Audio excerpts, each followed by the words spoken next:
Hey, Brian. What's up? Much. How are you? Good. Someone's been putzing around in my studio here. Uh-oh. It's no good. Hang on a Who second. might that be? Literally have no idea. Grr.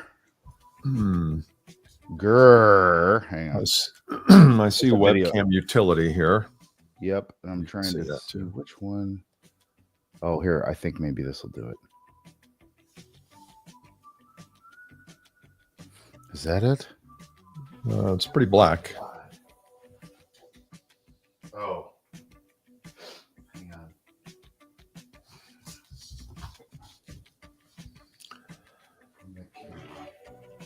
Well.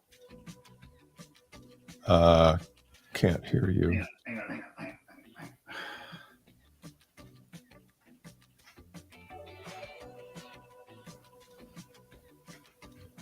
For those of you who are joining us on our live advanced selling podcast recording, sometimes it's on LinkedIn. Some of you are on YouTube or Facebook. We're glad you're here. We're sorting things out before we start. We'll probably start recording about 9:10, 9:15. You're going to have to go with us here. We're a little bit. Brian just got back from vacation, and I'm. Found my problem. Did. Found my problem. Someone stepped on the camera. What? And they split this little thing. Can you use your There. Yeah, I use my laptop? yeah, maybe. Someone's stepped on the camera. Literally. Hey, what's up? How about that? Oh, there we look go. Down here. That's okay. It looks good. It's Yeah, not horrible. you're looking down, but that's okay. I could do this. Mhm. Is that better? You're going to squat the whole time? Hello. That'd be good. Good. Good for your glutes. Yeah, it looks like someone stepped on my camera and pulled the cord out, and the cord broke. How much did that Wow. suck? Got to figure out who's been putzing around in my studio. Probably somebody who just did not want you to go live today. Maybe it's Should be the opposite. somebody got into your house, said, where can we hit him where it really hurts? Wallet now?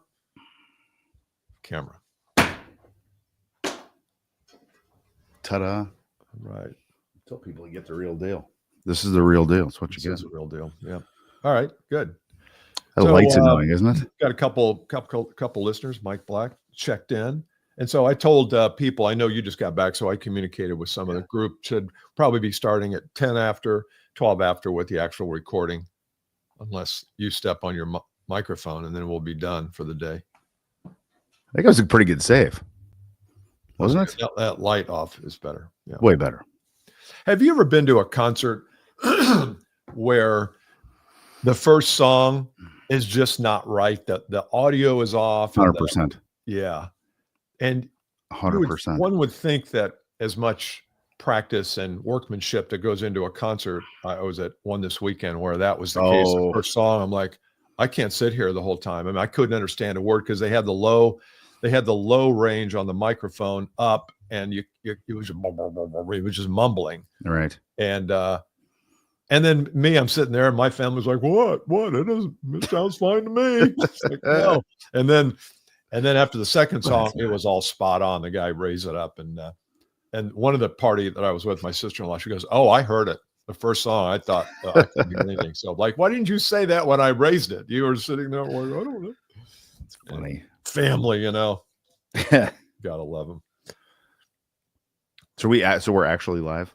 Never done with Yeah, that. we're live. We're live, and so I thought we would just talk about a topic. We have promoted the topic of what are the skills that you need to learn in 2025, although we've probably done something like that. But here's where I think the wrinkle is, and that is, you may not know this, but the stock market is in a free for all.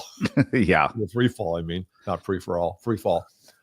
And there's a lot, I think there's a lot of angst, nervousness, rightfully so. And I thought, well, maybe we can link the kind of the skills with what we're going through and what we might be going through in the next year, not to harbor any kind of sense of doom, but sometimes these are good times to check things out with your own skill set, your own mindset, and all that stuff, so that if we do have a storm, we can weather it.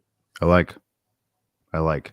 So the skill thing is maybe also timed up around the Yeah, what's going on in the world. I think so. Good morning to Kathy. Oh, Doug, Lisa. I'm just calling out people. Oh, good. Because everybody likes that. This is kind Brian of like Neal. Good to have Brian Neal well, with us today. We record our show in Indiana, and I think this is the morning show. What was it called? Romper Room. You might have missed that, Bill. You might have been just too old. I was too old for that. Barely. I remember the name. But there's Romper Room. There was one in Chicago, but then I also thought there was one in my hometown in Evansville, Indiana. But they used to have the magic mirror. And if you're a Gen Xer, you know Romper Room, you know the magic mirror, where the woman, the host, would hold this mirror, which is really just a circle. I got to remember to look at this camera. Just a circle, a blank circle with no glass. But you thought it was, and she'd say, I see Bill, and I see. And you'd sit there glued to the TV just waiting for her to say your name, like, huh? And she'd never say your name. Never and all of a sudden, one day she did. I see Brian. I'm like, Mom! Oh, Mom! She saw me. Saw me. Yeah, the woman on Romper Room. And that's why we all have Magic this mirror to be seen. We do. And to be called out by name. It's funny. Let's see a couple comments. Mike Black says, yeah, selling in a recession is a good topic. Most of the smart people I know expect one at this point. I assume he means recession, not a good topic. That's good. Miss Sally. Okay, Doug. I'm waiting for it. We love Jeb Blunt. You know Jeb Blunt, right? Yeah. Yeah. Jeb, I can't wait for Jeb's book, Selling Through Tariffs, to come out on Tuesday. Yeah, exactly. Jeb writes a book like the moment selling in an eclipse. He's a brilliant man. He's awesome at it. I love him. Love that guy. It's just funny. I'm waiting for Selling Through Tariffs to be published soon. He probably knows a little bit about AI prompting too. Yeah, exactly. Just a smidge. So quick. So, yeah. Good morning from South Africa. I'm going to not. I'm going to try your last name, Miss or Mr. Govender, Serindon. Appreciate you tuning in from South Africa. You get the prize if there was one for our furthest guest. We can do a prize. Yeah. How about shouting out your name? That's the prize. Okay. Or not, because I can't pronounce it. No, that's right. So what do you think about that topic? And then how do you want to, do you have any story from your? I would also say, contextually too, those of you who are live. So what we're doing is, and we're doing, it's a little, because we already are live. So we're sort of talking to you, but normally we get on here and we just talk a little bit about like we're doing, catch up, my equipment was broken. So that happens sometimes too. And we just deal with it. And then we come up with a topic, we kick it around how we're going to do it. And then we start, and that's what we're doing. So what you're seeing is what we do. It's not like this, like overly planned, produced thing. So, I do have a topic. I've not a topic. I've got a story from the week. Okay. All right. So you do your story first, and we'll record 2 episodes today. And if people want to stay around for both episodes, that's fine. If they don't, we're not going to. We're not going to leave the live to do the second one. Love it. Yeah, Greg Walters in the house. Good job, Greg. What is this? Our 4th recession we've had? Yeah. Exactly. I'm like, it's a thing. So we're doing skills. How many you want to do? 2 or 3 each? Yeah, I've got a handful here. So let's just do 3 or 4 each and see how it goes. Handful is a technical term in the Midwest for 3 or 4. Yeah. Okay, you bring us in. I'll bring us in. You go to the story. You want to talk about Insider? Do we want to say that we're live? Yeah. Oh, for sure. Okay. Absolutely. Because we are. All right. Ready when you are. Ready? 3, 2, 1. Welcome back, everybody, to the Advanced Selling Podcast, the longest running sales training podcast history. We are live today on LinkedIn, YouTube, and Facebook. Brian Neal. Brian Neal here. Thanks. Thank you. I love when Bill welcomes to being on my own show. We're live on all those things? We're live on all those platforms. I didn't know that. Yeah. I thought we were just live on LinkedIn. I'm kind of new to the live thing.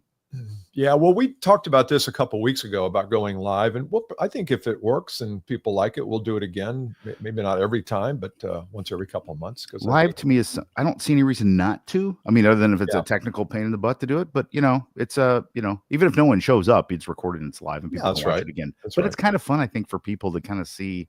There are people that want to start their own podcast. Like, how do I do that? Or they think that because we've been doing it for 19 years that we'd have our stuff figured out by now. Clearly, we don't. Because the equipment didn't work. this morning. Terry says, good morning from Maryland. I go back away with you two in the Advanced Selling Podcast. Whatever happened to the guy that used Top Voice, You're Open? Used to Top Voice, You're Open. Dave Dugan. Dave Talking about Dugan, was that him?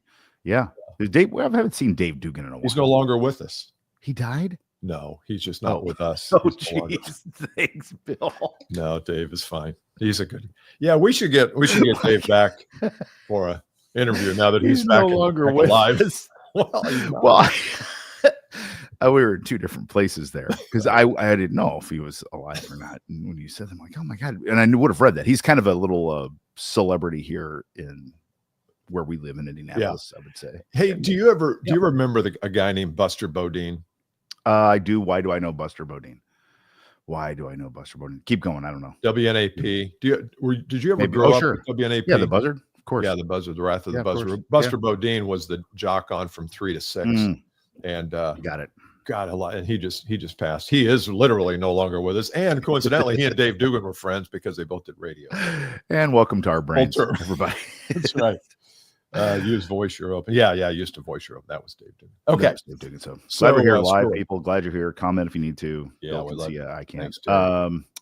Let's see. Just a quick little where I'm coming off of spring break.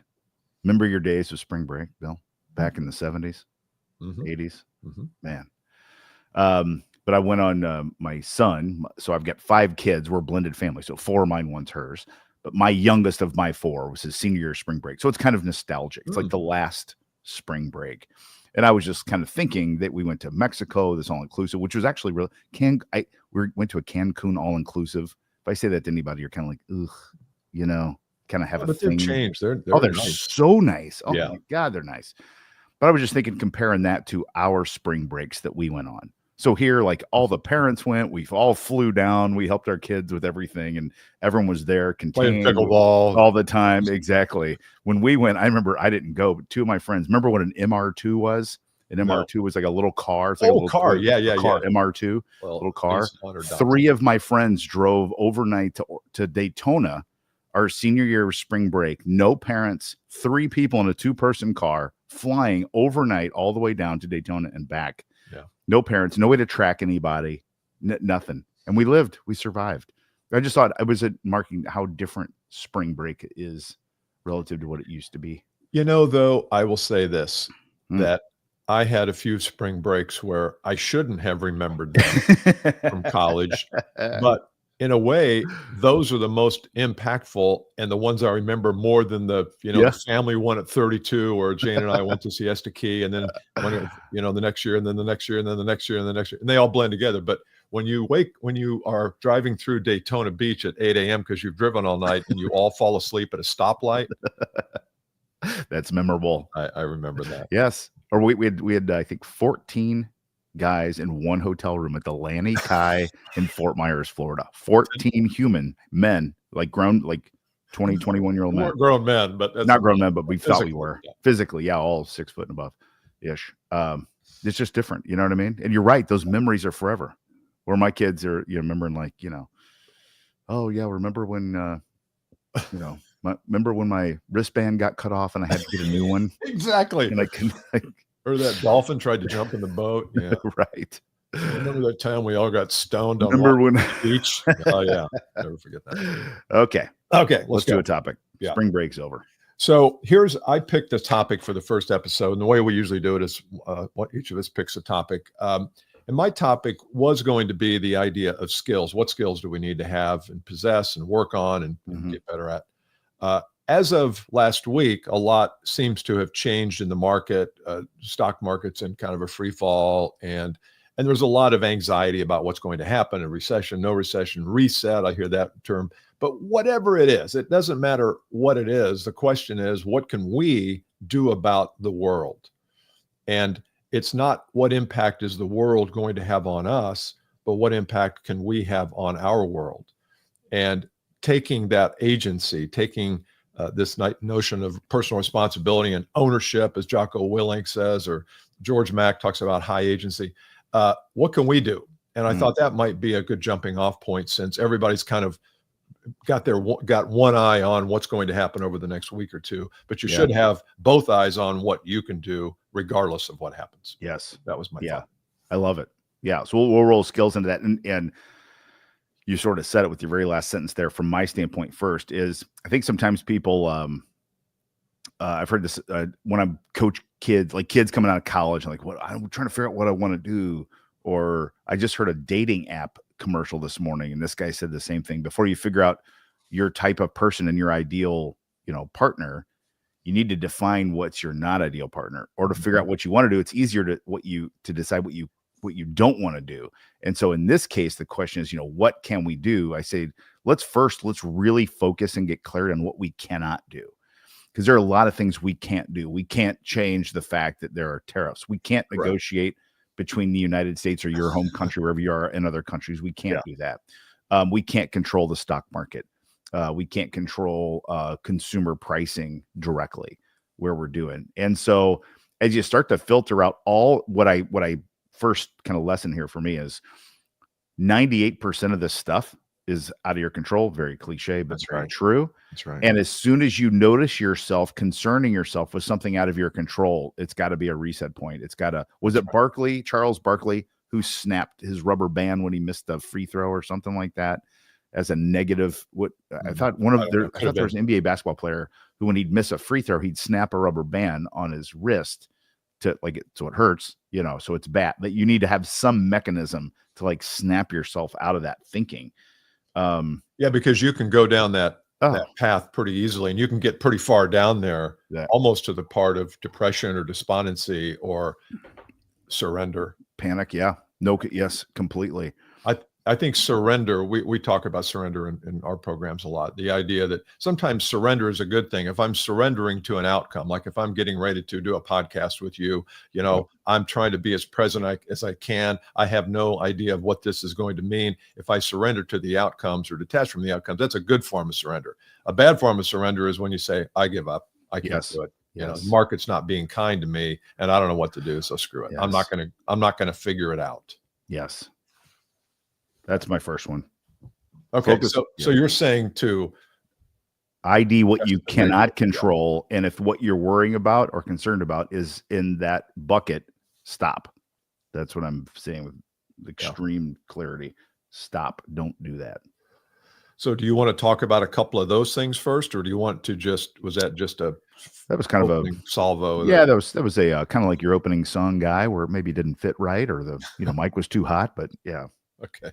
No, I think I want to start there, and then I'll give maybe some more tactical things after that. So okay.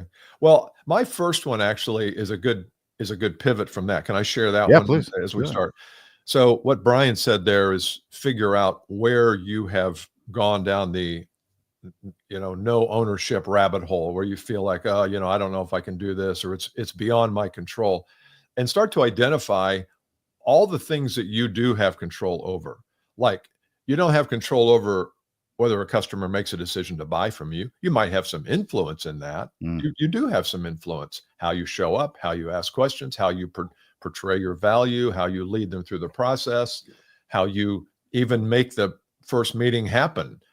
So I think a lot of times we advocate control and we say, well, I can't get people to call me back, or I don't have enough in my pipeline. Okay. I think that's going to be an issue coming over the next few months. Is I think our pipelines are going to start to reduce, just because there's going to be a tepidness about committing and buying and stuff like that. And so what you've got to do is say, well, where do I have agency? Where do I have input and influence in my pipeline? Forget about the customer. Just where do I have influence? Am I sending out enough emails? Am I doing enough webinars? Am I doing any webinars? Am I reaching out to enough people? Cold, warm, otherwise? Am I connecting with people in any way on LinkedIn or any of the platforms? So I think sometimes when stuff like this happens, we have to really look at where do we have some control, because that's going to give you some inspiration, because you're not going to be a hostage to tariff percentages and reciprocation and all that garbage that's thrown around out there. That's great. Yeah. So you make the first list of things that are not my control. I see that. Then I make a list of what's in my control, and then saying, am I doing those sorts of things, and with what level of discipline? So that would be the Next one for me, and I'm going to start with the mindset because we talk about it a lot. You all listeners talk about, Bill and I talk about the abundance of a marketplace, and I like here to take the concept or the theory of abundance and put it into a number. So here's what I mean by that. Most people I work with, Bill, say you agree, disagree. Most people I work with will run a territory or a bank of clients that provide them a certain number of annual revenue. So a salesperson, and typically the number or the N of number of clients, the N is not very big globally. It's like 100. So to have a really good sales territory to make, to post, $4 million in my territory, I might get that $4 million from 38 clients, let's just say, or something like that. Like we're in the hundreds of clients. We're not in the tens of thousands of clients. If you're a B2B salesperson, right. I get consumers different, that sort of thing. And so then you got to say how many clients. So if I sell to dentists and I've got a, group of dentists and I'm going to make my number on, 28 to 40 of them, I've got to look at that and say, okay, that's not a very big number actually. And I think too often people get all wrapped up in the scarcity side of that. They see the abundance around them, but they don't put it into a number. Like you don't need that many to make a really good year. You just don't need that many. And it becomes very achievable. So if I told you you're going to run a marathon, you're like, there's no way. But if I'm like, well, the first thing you're going to do is, take a walk around the block. You're like, well, I can do that. I can walk around the block. We're just going to keep going. And then a year later, you run a marathon. It's like that.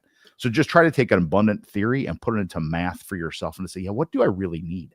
What's the resistance there? Because I totally agree with you. And yet I see some resistance or reluctance to do that. Is it because we get or ashamed of the fact that it's a numbers game at some point? And I don't know. What's the... I wonder if it's maybe, I don't know if it's resistance as much as it is just naivete. Is that a right word? Do I say that right? Naivete. Wow. Is that how you say that? French. Coming right off of spring break. Por favor. Buenos dias. Okay. I was dropping Spanish bombs like it was my job, even though I studied Latin in high school. I think maybe people, they just freeze. They panic when they're like, oh my God, they start, what do I do? I just, just break it down, man. Just slow down. Just break it down little chunks in math. And you say, okay, I've got to get that. Because even when we go, it's so funny too. Have you seen the stock market chart, the 5-year stock market chart? Go to the 10-year stock market chart. And it's gorgeous. It's gorgeous, man. It goes zoop, and it has to correct. Peter, who's the guy from the 80s? Peter, the guy who owned Fidelity. Yeah. What's his name? White-haired guy. Yes. He was talking. I just saw a clip from like 98 or something. He's like, this is what the stock market does. Yeah. It goes up, then it goes down. It goes up. It has to go down to go back up. That's right. It always goes up. So chill. Everybody needs to chill. I was thinking the other day that, I don't want to get off on stock market. We can do that maybe next episode. Peter Lynch, is that his name? Peter Lynch. Yeah. That's right. But when you were talking about when you threw a little French in there, I'm always amused by the people who are Southern Indiana people. No offense. They think I'll take it. A1, people, and then they throw out a French term like raison d'être. Exactly. Je sais quoi. And it's like, oh no, you got to come up with another word for that. Yes. I love that. I love when I watch newscasters who Spanish might be their original language, and they're talking totally perfect English, no accent at all. And then they say a Spanish word, and I'm like, okay, take a log off the fire, man. You know what I mean? Worse when a white American who's never learned Spanish tries to imitate the rolling of the L's. Okay. So what is so we talked about that. What's your first one? So after that, I would say skill wise.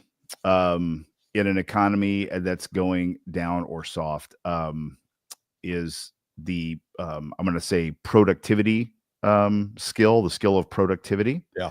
And taking a good hard look at how you manage your days and your hours and your weeks and your months.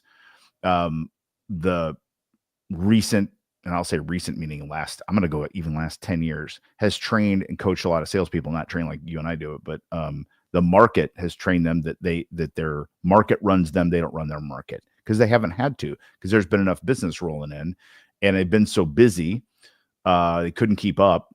And so they haven't had to be disciplined. with their calendars. Yeah. And so the skill of being disciplined in all your behaviors, and what I'm talking about there, and I've talked about it on the show before, my guy I worked with for a couple of years, David Meltzer, taught me this, to be a student of your calendar. And by student, that means study, and you're literally looking at the hours, and you're looking and saying, okay, is this calendar going to deliver what I need it to deliver the way it's written right here? Yeah. That's what skill. That's awesome. That's good. Welcome to some new people who have joined us. Terry, Greg, Mike, I say that. James, let's see, is it James? Yeah, James Austin. Good job. Glad you guys are here. We're live. For those of you that maybe just joined us in the podcast, we're going to be doing this occasionally. Yeah. Yeah, there's, and we talked about it before, the whole thing of, is it happening to you, or are you happening to it? Mm. And I heard that the other day, and I thought, God, that's kind of the essence of life is, are you living slightly outside your comfort zone so that you are happening to it being life, or it being your marketplace, or is it all these external things, are they happening to you? And I think part of this skill is, how do we identify where we are being happened to versus where we are happening? So, yes. Okay. So here's my third. Okay. That was just a throwaway. Those two. I like it. No, it's a good one. Keep it. Third is, we've got to recognize that our customers might be in a very different place in Q2 and 3 than they were in Q1. So the fact that all this stuff is happening, and when this happens, everybody kind of gets a little fidgety, and their voice goes up a little bit, and we have to recognize that our messaging has to be congruent with what the circumstances of our client is. So if your client is in a business where, let's just say, again, I hate to bring up the term, it's like bringing up the term COVID tariffs, but let's say your clients are in the business where they're going to be products coming under tariff, and they're going to have to raise their prices to compete. If you have a way to help them either lower price or compete better at a higher price, then you should be talking about that. Versus the old message, which might have had something to do with efficiency and effectiveness and all that stuff. So yes, and I think that's always, recessions are times where your business and my business flourish and prosper, because people are. It always happens that way. So yes, I hate to say I'm not concerned about it. I would rather it not happen, but there's always going to be a different message that you may have to deliver to your audience. Yes. Yeah, I remember the quote that one of my old, not old clients, not old like he's old. He just retired, by the way. You know our man Steve J from oh yeah, Columbus. He just retired. He just retired. He did really well with his company. I know, that's what I mean. And he might listen. He listens. He's very still active. But anyway, he used to say, remember we did the 08-09 recession. One of the phrases he wanted to be loud and clear with his sales team is, we've chosen not to participate in the recession. Like that's kind of the language. Yeah. And now he had to modify things. Of course, he wasn't being head in the sand, but like, we're just not going to play. It's like, you got to have some language around that. I think it's really, really good to do. Let's see. Man, I just had a good one. I lost it. Where was it? I gotta look at my notes that I don't have. Get another one, Bill. I was just going to make it up after I heard yours. Yeah, right. You can do that. How we do things here. Oh, you thought we had a list? Oh, no. Exactly right. Oh, no. That's how you do a podcast. Oh, yeah. Well, I've got one that I can do really. Yeah, please. On my other one. People during these, and again, I'm kind of reluctant to talk about the doom and gloom because I don't know. I mean, this thing could be corrected middle of this week. I mean, if all these countries come and negotiate and all this, stock market be back up, but this goes for whatever's going to happen, because I think a cousin of this is AI. And as we look at digital technology in the marketplace, that's all changing. And you may not be using AI to explore customers, but your customers may be using AI to explore vendors. And so if we're going to compete in the same way we did pre-AI and post-AI or during AI, I think we're kidding ourselves. So I would suggest that I don't want us to learn to be AI prompters, but you kind of have to have a sense of what it can do. Because if you don't, you have no idea what the customer might be using it for.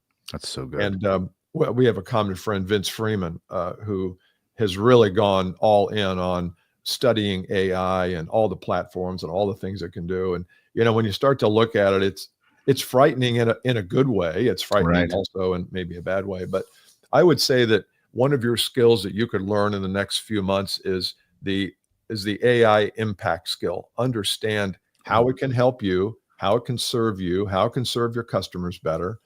And we just have to acknowledge that it's here, Yes. and not just for writing emails. I think that's Yes. a simple way to think about it, but it's much more than that.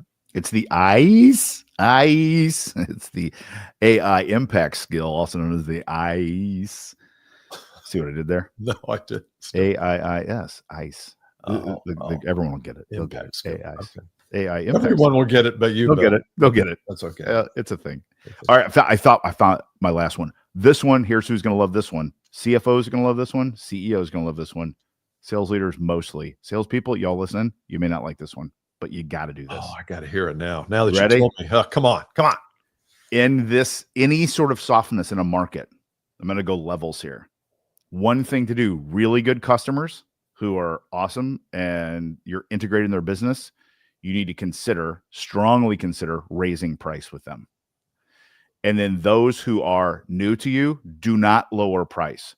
The skill of holding price becomes a thing because everyone wants to start to bottom things. Well, we're cutting costs, we're cutting this. Love it. Everyone wants to cut. You have no idea how much extra volume you have to do and how much extra volume you have to do to maintain profitability. Now I'm talking to the CFO person. Yep. They know, they're like, yes. And you can lose clients. And hold price and still maintain margins, or hold clients and raise price even better and lose more than you think you From a can macro lose. standpoint. From a macro standpoint, from the business. This is really having a business acumen about understanding how dramatically price impacts profitability and cash flow in a company. Yeah. And salespeople are really quick, any level of softness to just cave. You've got to be able, it's a skill too, to facilitate that conversation, to talk through it, to understand the other person's point of view. That's a skill to develop. Yeah. Raising and holding price in a soft economy. So it seems like that's a great one, because it seems like we have two choices. If you are impacted by rising costs of goods or tariffs or whatever, you're impacted by that because companies overseas, there's extra prices and extra fees put on. mm-hmm. You have two choices. You can either eat it, Mm-hmm. you can eat those and not pass it on to your customer and thereby reduce margins considerably, or you can work on the skills of commanding a premium in your market so that when you go out and you are a 10% premium, you have no trouble commanding that price because of your skill set and your marketing and your branding and your positioning. It's not just sales skills to me, it's more than that. But now it's easy just to eat it. Mm-hmm. It's harder to work on the skills. So you have to decide, are you going to take the easy route and sacrifice margin and the company goes out of business, or is less than because we can't make any money anymore. We're just kind of hanging on for years and years and years. Or you're going to say, oh no, I need to figure out how can I command a premium through marketing, branding, positioning, and selling. Yeah. If you can do that, you don't have any worries. No. And you can, it's not binary. It's not like either raise price, it's a skill of doing math, of saying, okay, we may not raise price, let's hold it, but let's extend terms, or let's extend contract term, or whatever, or shrink term. If the person's like, oh, you don't want to be caught, in this big 3-year contract, can we get out of it? Like, yeah, but your rate's going to go up. But if just talk, it's a skill to develop, and salespeople really, they start to shake. And it goes back to how we started, which is they start to hear all this stuff. They worry about things they can't control. They get weak on the inside, head, heart, and soul gets weak. And then they just come and say, hey, Bill's going to leave us if we don't, drop 10%. Like, that's not what Bill said. That's not what Bill said, but we don't have the skill to facilitate a conversation. That's the lesson here. Yeah. And I think we also don't have the belief sometimes that when you talk about raising price, I think a lot of times we don't have the belief that we're worth the extra price. We become so comfortable with $10,000 as our thing, as our price on something, that if you say we need to go to 12, we have all these years of comfort zone around 10. And it's worth 10, but is it worth 12? Well, if it's worth 10 because it generates an extra $1 million for the client, it's not worth 12. I know. It's not. Yeah. It's amazing. Hey, we've got a challenge here in that we have gone quite a ways with this. I'm wondering if we should keep going and then break the episodes up into Let's do it. two. I can keep 'Cause going. we got a lot with of this. people on. Greg Walters is on. He says selling is changing because buyers are changing. Yep. Says he's learned AI over the last 28 months. He said AI isn't taught, it's learned. I love that. So holding that's price, really good good. one. So do you? We'll keep going. So break it here. Yeah. And So let's stay. break it here, So and then we'll come back. So live people don't leave. This is how we do the podcast. Yeah. So this is a break for Travis for editing purposes. Yeah. So we got to so come hopefully, so I'll close it up, and then you can bring us into the next. Okay. All right. So hopefully those 4 or 5 things have given you a start, and we decided kind of on the fly here, as you heard, that we're going to do another like series 2 of this, where we're going to go deeper on some of these, and I think we each have some more skills. So if you're listening, then this is the end of this podcast. We'll come back here next week and we'll resume this. But I'm glad you were here. I'm glad the live people were here, and we'd love to hear from you on LinkedIn. advancedsellingpodcast.com/LinkedIn to go to the group and make some comments. We'd love to hear from you. Love it. See you next time. Okay. Right. Without any ado, why don't you go ahead? You got anything up front? I do. Let's do it. Ready? I do. 3, 2, 1, go. Welcome everybody to the Advanced Selling Podcast, the longest running sales training podcast in podcast history, live and in person. I'm Brian Neal. I'm Bill Caskey. Here every week for your listening enjoyment. If you're new to the program, welcome. We've got, 1,200 episodes for you to catch up on. Our voices have changed, but the content's the same, right? Still It's free, exactly the still same. once It's a just the month. same It's podcast. literally the same. 1,200 You times. just keep going over and over and over. We have a LinkedIn group. Some of you are here because you're live. We've got a live audience here today because you're in the LinkedIn group. So it's an easy to join. That's a free thing. And we have a thing that's not free, but worth every dime. That's called the Insider Program. That is live coaching with my good friend and co-host, Bill Caskey, the first Friday of every month. Great group. Also just a cool community to be a part of. And the math on the return math on LinkedIn or on the Insider group is stupid. It's great. It's such a good value. So everybody should be in the Insider group. And if you want to know some of the things that we talk about in Insider, we wrote a book here called 12 Bold Moves. If you want to go to 12boldmoves.com, a couple of you recognized us for it. It's the top 12 things from 2024 that we learned at Insider, and it'll give you some background. So 12boldmoves.com. Great. Okay. I had have you ever heard of the band Pure Prairie League? Of course. Yeah, of course. Amy. Yeah. Well, this is my story here. Oh, sorry. This is my story. No, you didn't. Yeah. Well, Pure Prairie League was popular in the 70s, 80s, I think. And they were kind of how would you describe them? A kind of a country rock. Steel guitar, country rock. Yeah. Had a unique sound. I mean, it really did have a unique sound. It was kind of indescribable in terms of how to define it, but country rock's good. Well, as far as I knew, they only had one song that was popular, and that was a song, as Brian said, called Amy. And it was spelled like A-M-I-E or it was A-I-M-E-E. No, I don't think so. What? It wasn't A-I-M-E-E? I don't Okay, think keep so. going. That's fine. Anyway, so knowing that you're going to a concert where the band plays only one familiar song to you, what do you do during the day of the concert? What do you look for other songs that they sing? That's right. You look for other songs that they sing. Yeah. That you recognize. Yeah. And or you look at their newest album because they will always play 4 to 7 cuts from their newest album. Yeah. And so I'm going back and I'm listening to Amy, which is a cool song, over and over and over, thinking, okay, if there's some words I don't know, I better capture the words because I got one shot at this. It's gonna be 4 minutes. And sure enough, Amy is the last song they played. Of course. And several times during the concert, one of the original, I don't know his name, but it was funny. He goes, so why y'all here tonight? Right. I know you're here for that one song. Yeah. So he was funny about it. I stand corrected. It is A-M-I-E.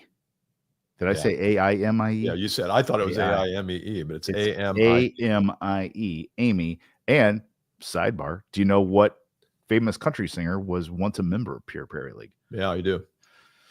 Yeah. So that gives it away. Is he went on the live now? Yeah. You can go ahead. Vince Gill, right? Vince Gill.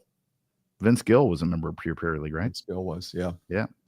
Okay. He came in and he got kicked out pretty quickly. I feel like he started to take over and they didn't like that. I think I heard something about that. But anyway, Pure Prairie League's it's a good concept. They were really cool. And they stayed around outside for an hour. Oh, that's great. People, which is unusual. That's really nice. Most of those guys are gone. So, all right. Carry on from our last conversation. We were talking a little bit about slowness and skills that we need if we ended into this slow thing. And as I'm thinking about this too, I always want to catch myself too, because I get caught up. I'm doing what I told people not to do in the first episode, which is, since we've been talking about it now for half an hour, 40 minutes, I'm finding myself getting kind of like, oh God, energy. You know what I mean? Like, oh no, it could be bad. Are we ready? And I'm like, that's so silly. So we're going to keep going deep on that topic, but I'm just coming clean with everybody. Do we need to do some therapy? We could. I could do. Yeah. I mean, it's I'm the same way. I mean, I looked at it and I find the more I look at it, the more down I get about it. And so my lesson is, we'll stop looking at it. Stop looking at it, right? Totally. Stop looking, because it's not helpful. It's that's good. Look at, well, how are my customers going to be impacted, and what can I do to help them be impacted less? I mean, start getting into your own world and saying, how can I help people? Well, yeah. One of the prayers, I call it the prayer of Solomon. I'm not sure he wrote it. I've probably talked about it before, but the prayer is, help me be strong enough to serve the people you've put me here to serve. And do it with, gusto and zest and passion. And I think we have to get back, when these times are tempting to go down the rabbit hole of doom, is to say, well, how am I serving people? What can I do to show up and serve? Right. Okay. So we're doing skills. Yeah, we're doing. I got a couple more skills. I got a couple more too. Skills. So, handful. And it's ironic that we're doing a podcast, and the podcast is available on LinkedIn Live and Facebook and YouTube, right? All those places. Is the skill of using, and I'm going to say this on purpose because they're not always, but the skill of using the free assets that are available to you. So this is even going backwards for some of you. Many of you use LinkedIn Premium, or you pay for YouTube or whatever. There's a free version of a lot of things. You can do a lot of things for free. You do LinkedIn for free. There are so many free. You can do ChatGPT for free. And so the only excuse then is your interest in learning how to use these things, these tools. And I can't tell you, I had a friend / former client a couple of weeks ago who got RIFT, as they say, reduction in force. Yeah. I love that term. I got RIFT. Who made a comment and said, I wish I had taken your LinkedIn advice back when you gave it to me many years ago, because all of a sudden they need it now, and they've not done the things that I and you have been talking about. The only thing to know about that is the only thing that will do any harm there is not starting or not doing the next thing. That's the only thing in front of you. And so a skill to develop as things maybe change or get more difficult, or whatever label you want to put to it, is a skill of using the free tools that are available to you. End of story. Now you go paid a little bit. So, okay, well, you got LinkedIn Premium or whatever. Or you say, well, it's not, doing a podcast isn't free. It's pretty darn close, isn't it? I mean, you can get a podcast starter kit on eBay, for $28, and then you can get it hosted for $5. It's just not, it's not a lot. Yet people aren't using these tools because they haven't had to. And I don't want you to start using the tools when you have to, like my friend did. Use the tools now, because it's a skill to learn that will help you flourish in any economy, in any market. And and did your friend start, or did you not? Started. It was less about starting. It was more about the next level of skill. If that makes sense. So this particular person started to do videos, like just recently, but has been told by me for 10 years. Yeah. Man, video's great. It's great. And it helps, and it connects, and use it to find connections. We have this whole tool, teaches people how to find connections. Just use the tool. It's there. You don't use the tool, it doesn't work. So That's a thing. That's a skill to have. Use the free tools that are available to you. And then if you want to get your, credit card out and pay for LinkedIn Premium, I would do that too. Yeah. But don't use that as an excuse. Well, you got LinkedIn Premium, you can do that. I don't have that. So, well, but when you even LinkedIn Premium, what, $100 a month? Something I don't even know. Or Navigate. I mean, there's all sorts of, I'm Yeah. unclear about all the different things, and we don't use them here, so I probably shouldn't comment about it. But even $100 a month, so what? I mean, $100 a month to reach tens, hundreds, or thousands of people and be able to direct message them. Do you know how much that would have cost 20 years ago? And it would, The notion of buying, I'm probably in the market for a new DSLR camera this year because mine's about 12 years old and still does pretty good video, but it doesn't have Wi-Fi and it's a pain. So I'm going to have to drop a couple grand. And I feel like, do I really, can I stretch the life of this one out? And then you think, wait a minute, $2,000 to be able to shoot a good video, to have people all over the world watch it. That's nothing. Right. So I think we got to kind of get our mindset around investing in ourselves and bring that up a little bit. Cause these $10, $20 a month things, come on, don't worry about it. Seriously. And you got to use them. Yeah. That's I like that. I like that one of, are you leveraging or taking advantage of the things that are out there, whether it's free or low cost? Yes. Most people aren't. Yes. And a couple of comments here on the chat here, because we're live on these platforms, is, I use AI every day. A couple of people have said that. And most people don't use AI every day. Well, why not? If we say that it's really useful and helps you think through things and you've trained it properly and you know how to prompt, I use AI every day. I use it several times a day. Yes. Or when I'm getting stuck on something, when I'm trying to figure out, I went to Grok the other day and was asking it questions. It's an X product. You just have to get in the habit of saying it's a tool. It's kind of like your phone is a tool. You use your phone every day. Yes. Oh no, I refuse to use my phone. It's a newfangled technology. There's no way. Come on, use it every day. All right. Do it.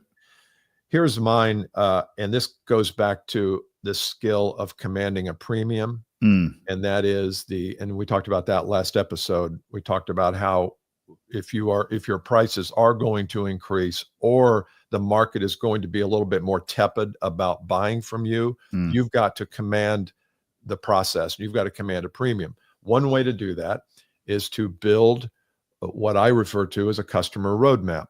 And the customer roadmap is a map. It's a journey map. It's this happens, then this happens, and this happens after they engage with you.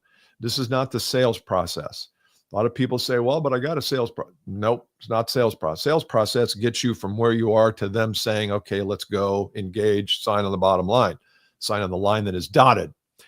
Our customer roadmap is what happens then. How are you going to get them to this promised land of where you say you can solve their problems and everything's going to be hunky-dory, as we say in Indiana? Everything's going to be perfect. How are you going to get them there? Because you telling me it's going to be perfect, I don't believe you. I don't believe you. And I know you're trustworthy. I know you have a family. You don't lie to people. But salespeople and organizations who promise things are not the most trustworthy. They're just not. Yeah. Along with our leaders and people who scare us and people where the media has a very low trust factor in our country right now because they lie to us and we can't trust them. Well, salespeople lie and prospects know that. I know you don't, but you are not all salespeople. And so when you walk in and say, hey, I can solve these problems and I can get you here, and you don't tell them how you're going to do it, they don't believe you. Yeah. Right. Even if you don't, they still don't believe you. Even if you don't lie, tell them the truth. Right. Are we the only ones that say hunky dory? I've never thought about that. What does hunky dory even mean? I got to look that up after the show. I don't hunky know. dory. Been looking for a way to use it though. We need to call fact checker Doug. Is he in the live? Is Doug Drozen in the live? Fact checker Doug. He's no longer with us. Okay, thank you. That's a callback from last show. He's no longer with us. That was great. Okay, here's the skill. Ready? Yep. This is the skill of being a connector. Okay, and this is a skill that I didn't think was. I thought everybody sort of did this and had this, and I'm learning that people do not know how to do this. Being a connector is being able to see in a marketplace other people that need to know each other and putting them together. And it's one of the greatest karmic things you can do. It always makes, and I'll speak for myself, it always makes me feel good to put people together. It's very low pressure. I don't have to do anything. It's not like if the relationship works out, I'm not worried about that. But what I noticed is it's this kind of karmic reciprocity law kicks in. And the more I do that, the more seems to just come my way. And it's not tit for tat by the person scorekeeping. And I think that's a skill that people can really work on, because most people want to use LinkedIn and their connectors, or some people call it C of I, circle of influence, or center of influence. They want to use it to get. That's all they think about. Oh, well, if you ask for a referral, you know what salespeople suck at? Asking for referrals. You know what salespeople suck at is giving referrals. They suck worse at giving referrals than asking for referrals. And maybe if you gave a couple, you wouldn't have to ask for any, because they would just show back up for you. I get real bent on this topic. I can tell. Yeah. Well, it's you just steamed up you kind of steamed up the camera, the video. It's just such an easy thing to do. And what I'm learning is it's not natural for a lot of people. They don't have a skill in that, or then a process to do that. I keep just, I have one meeting a month. It's not even a meeting. It's a productivity pod called a Connector Productivity Pod. And all I do, I take this big list, I pile it up over the month, and I just sit down for 40 minutes. And all I do is connect people. And it just feels so good to do that. And I don't keep score. Don't worry about that. But ask yourself, who have I connected? Who have I sent an unsolicited connection to? Hey, Bill, you need to know Tom. Tom, you need to know Bill. And just send people to people. And don't worry about what happens with it. You're just doing good for others. So that's the skill I think needs developed. Connect. We got a couple of comments here, which I like that. I like that skill. Hunky dory means fine or satisfactory, from Terry. Mike Black says, poor Doug Drozen. R.I.P. Doug. Our regular listeners know of Doug. They do. They know fact checker. Doug stopped listening. He listens funny. to some other stupid podcast now. Not that ours are stupid. Terry says, video skills to bring updated information to your clients works! ! Yes. Same thing with me telling everyone to use large language models. Now some have that. They are killing it in sales. Will discuss. Yeah. Okay.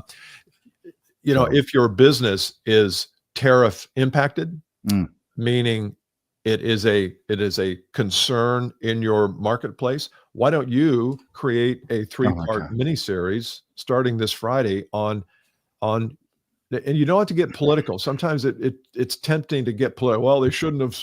No, you're just saying, here's how to handle it. I've got a person in the logistics business, and one of their colleagues, one of their salespeople who might be listening, is very frustrated about the government's use of tariffs. And he's you can tell he's passionate about it. I mean, and rightfully so, because in the logistics business, they're shipping globally. Everybody's concerned. It's like, it's on everybody's mind. I said, well, are you going to shoot a video sometime this week, resting assured, look, if you come with us, we got you covered. We're going to be good. We're wired in. We have people in Washington, or whatever the case is. Yeah. And he didn't respond. And that's okay. He probably won't, because that's a little stressful to start shooting a video talking. But all you have to do is shoot one talking about your perspective, how it's going to impact your industry. Here's some things you got to think about. If you're going to call us to talk, here's some things we need to know now that we didn't need to know a week ago. Just be helpful to people. Literally. And I want to pick out one tiny thing that Bill said. You don't even know you said this, Bill. You said, shoot it this Friday. So if you're listening to this, it's not like, oh, that's a good idea, Bill said there. Freaking get your calendar out and book yourself the shoot tariff video from noon to 1 this Friday. And don't say, well, I got a busy Friday. Baloney. You do not. Nobody's got busy Fridays. You just don't. And do it. You don't have to release it, but just do it. And you'll work. If I'm going to shoot a tariff video on Friday, what do I have to do? Got to research a little bit and think about it a little bit, because I got the date set. And that's the part that people miss, is they don't block it out and say, well, I'm going to think about it a lot. And they think about it for 8 months and never do it. Meanwhile, Jeb Blunt writes a book on it in 10 seconds, does an audio book called How to Sell, and then gets 3,000 people in an event to learn how to sell through tariffs, because he takes action. Yeah. I love Jeb. Anyway, so I love that idea. And if you're the only one doing it, it doesn't have to be the best tariff video. It's the only tariff video, because no other logistics salesperson is going to do that. Nobody's going to do it. No one's going to do it. No. So it's like, that's a great idea. We can't say who. Can't say who it is. No, but I'm like, come on, man. What are we doing? But every one of their salespeople should be doing a Everyone. Tariff video Their own or a version. Tariff video series, because everybody has a different perspective. Yes. One guy does Yes. a lot of domestic shipping and handling. Right. Okay, well, his perspective is going to be different than a global international carrier. Yes. And maybe you could get somebody on from one of your carriers to be on the video with you. I mean, and you say, oh, well, now, I got to have a studio. No, you got Zoom. Literally. You got Zoom or you got StreamYard. Yeah. That's it. Okay. Yeah. So we have covered in the last 2 episodes quite a few things. And maybe it feels to you like we are coming down a little harder on you. But I will tell you this. I made some big mistakes during COVID. When that whole shutdown happened, I was ill prepared. I was not ready. I guess that's what ill prepared means. I was hunky-dorily not ready. And because of that, my business took a dive, and it didn't need to. I didn't get online as quickly as I needed to. And heck, I've got it wasn't like online. What the hell's that? Right. I just didn't do it. I was asleep at the switch, and I'm not going to be asleep at the switch this time. You shouldn't be either. And if nothing happens, fine. You will grow your business exponentially this year if you do these 8 to 10 things that Brian and I talked about. Just do them. It just won't be. And recessions aren't binary. It doesn't mean like we're going to stop producing goods and everyone's going to stop spending any money. It ebbs and flows. And if it's going to flow for 15 years straight, which it has for most of us, it's going to ebb a little bit and it'll flow again. Yeah. You just got to be as good as you can be in that ebb. That's it. Make sure if you want to watch this episode, you can go to LinkedIn, and somewhere there in the Advanced Selling Podcast group, you will see a link to this. And we really appreciate all the people who joined us: Mike, Terry, kidding. Doug, Tom, Peeps. V. Oh no, that was the Advanced Selling Podcast. Mike, I guess, Greg. Did I miss anybody? Sarandon, Kathy, Lisa, Mike. Okay. All the peeps. All right, guys. See you next time. Bye. Okay.